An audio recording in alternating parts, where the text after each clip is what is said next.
Hello, I'm Sarah Kingen, and I am a product manager at PacBio and Applications, and I'm really excited to share with you the details of our upcoming product release for the HiFiViral SARS-CoV-2 kit, which is a differentiated solution for surveillance by sequencing.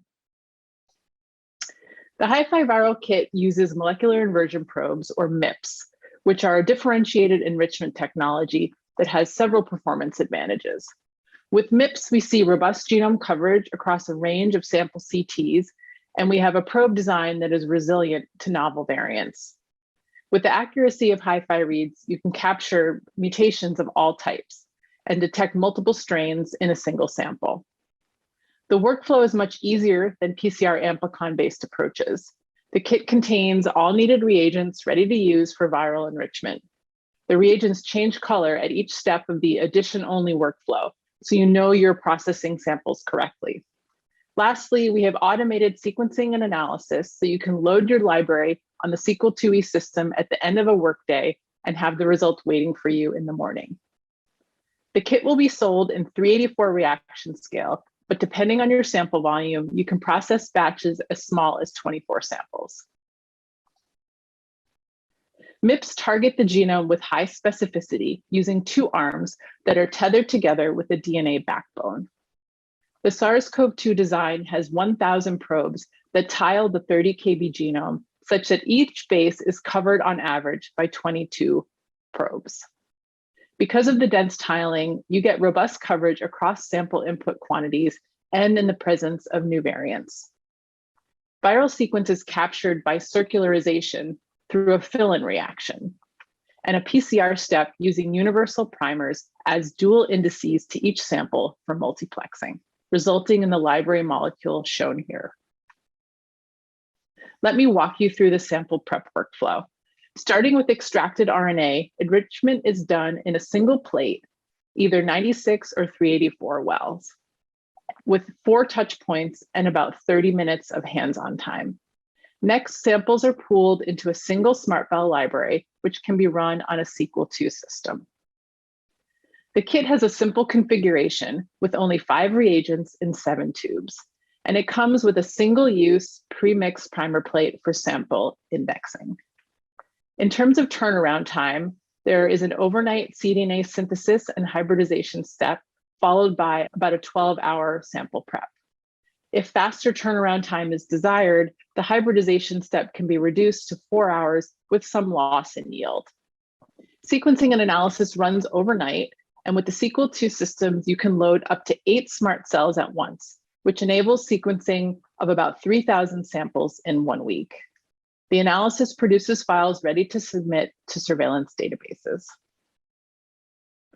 Our analysis workflow is shown on the left. It begins with Lima and Mimux, which perform sample demultiplexing, QC, and trimming. The process reads are then passed to PBMM2 for mapping to the Wuhan reference. VCF tools performs variant calling, and VCF cons generates sample consensus sequences. We require 4-fold coverage of HiFi reads to produce a consensus base, and have observed that about 1,000 mapped HiFi reads produce samples with coverage across 90% of the genome. And that 90% coverage is the definition I'll be using for a complete genome throughout the talk. Now let's talk about performance and controls. We ran a 96-plex of control samples with a broad range of input copy numbers, from 6 million down to 3 copies. This reflects a sample CT range of 19 to 35. The figure in the upper right shows HiFi read count versus sample CT across these controls. With about 1,000 HiFi reads, samples have complete genome coverage, and this includes all samples with CT of 30 and lower. Some of the CT33 samples have 70% genome coverage, as indicated with the yellow data points, and may still be used for strain assignment for surveillance. Now let's look at performance in real samples for surveillance and at higher sample multiplexing. On the left, we have results from a customer site who participated in our beta program. This site sequenced a typical batch of samples with CTs ranging from 9 to 28, plus 9 samples without CT values. They have a success rate of 83% for samples with known CT, and all controls performed as expected, as you can see in the table. On the right, we have a 384-plex of controls plus nasopharyngeal extracts that were used for surveillance. Even at this higher multiplex, we can recover complete genomes for 90% of the controls with CTs less than 30 and 85% of the nasopharyngeal samples. With HiFi reads, you can characterize all mutation types, from SNVs and indels, which are key to strain assignment for surveillance, to structural variants, which contain interesting biology. The table on the right shows precision and recall for 7 different control samples. With precision greater than 99% and recall greater than 95%, we get perfect accuracy for strain assignment with next strain. The IGV screenshot at the top shows VCF tracks for 4 large deletions in the ORF7A gene. These deletions range in size from 87 base pairs up to 271 base pairs. And on the bottom left, you can see a screenshot with reads that cleanly span 2 of these large deletions. Lastly, HiFi reads are able to detect minor variants, which may indicate the presence of multiple strains in the sample. The source of these multiple strains may be sample contamination or other lab error, or the presence of multiple strains due to co-infection or de novo mutation in the virus population.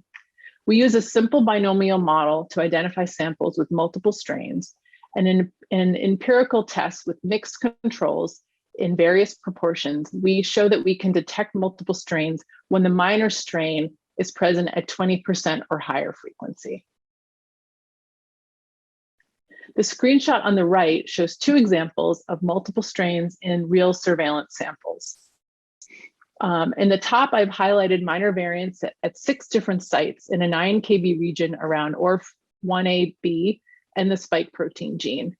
And on the bottom, you can see about a 50-50 mix of strains across 7 different sites. The multi-strain calling feature was developed primarily for nasopharyngeal extracts of individuals, but we're pursuing collaborations to test this approach in wastewater samples. So in this brief talk, I've highlighted some of the features of our forthcoming kit. We see robust enrichment with MIPS. We have an easy workflow with fast turnaround time and flexible scaling. We see robust performance up to 384-plex. We have accurate strain assignment and variant calling, and with HiFi reads, the ability to detect large deletions and multiple strains in a sample. And if you're looking for more information in advance of the release, you can visit this site, pacb.com/viralkit, and sign up to receive the latest information. Thanks everybody for your time.